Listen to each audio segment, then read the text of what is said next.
So let's talk about routine today. Habits. So the routines that you make and the habits that you have in your life really can contribute or be a detriment to your ability to manage conflict, to protect yourself. So you really want to watch, what are your routines, right? How do you handle situations? How do you handle people? And how do you handle your own emotions? Now, if we're just purely talking about self-defense, you'll often hear about your routines like, well, are you coming and going at the same times and using the same routes and all this in your life? And because there's criminals out there that will take advantage of that. They'll see what your routine is and then they will use that against you in some way. And yeah, there's truth to that. If you're jogging in the same pattern every time and somebody wants to do dastardly deeds to you, they could wait for you to get in a certain point in your routine and then do whatever it is they're going to do. That's possible. But that's not what I'm talking about. What I'm talking about is, what are the habits that you have on how you deal with certain circumstances? I'm particularly saying when you don't deal with them well. So there's situations and circumstances that we all run into on a daily, weekly, monthly basis that we just don't handle very well. And we have a habit, a routine on how we handle those circumstances. Maybe it's a red button for you, a hot button rather, a red flag. For instance, a situation that I don't always handle as well as I would like to is when I feel I'm being bullied or someone else is being bullied. That's a hot button of mine, and I've got to be really mindful on how I handle that, because it's easy for me to lose my composure and deal with that individual in a way that probably isn't best.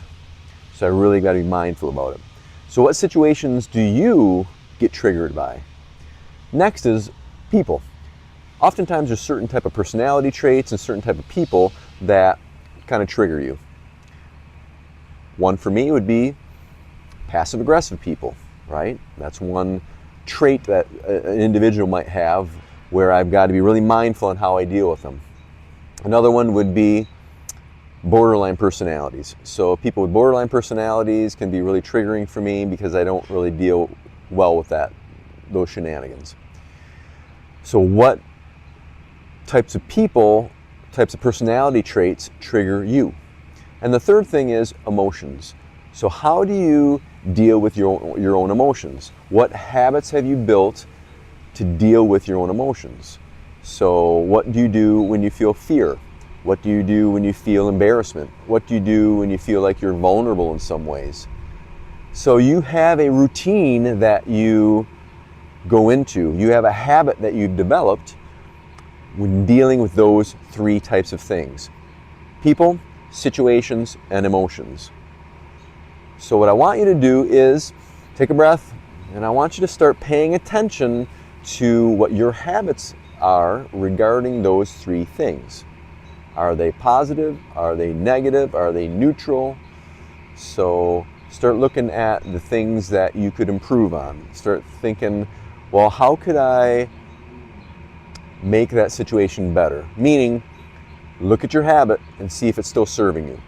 That habit is made up of choices that you make in the moment, and choices that are made over and over again create a routine. They create a habit. Sometimes those habits are positive, meaning they serve you well and others. Other times those habits and those routines are not positive. They're unhealthy. Maybe they worked well for you in the past, but they don't work well for you any longer. So what you want to do is make sure you're paying attention to those situations and those habits that you've developed, and are they still serving you? So there you go. So look at your routines, look at your habits. And if I can be of any service to you, check out the link on this page for some free resources for you. In the meantime, keep going, gang.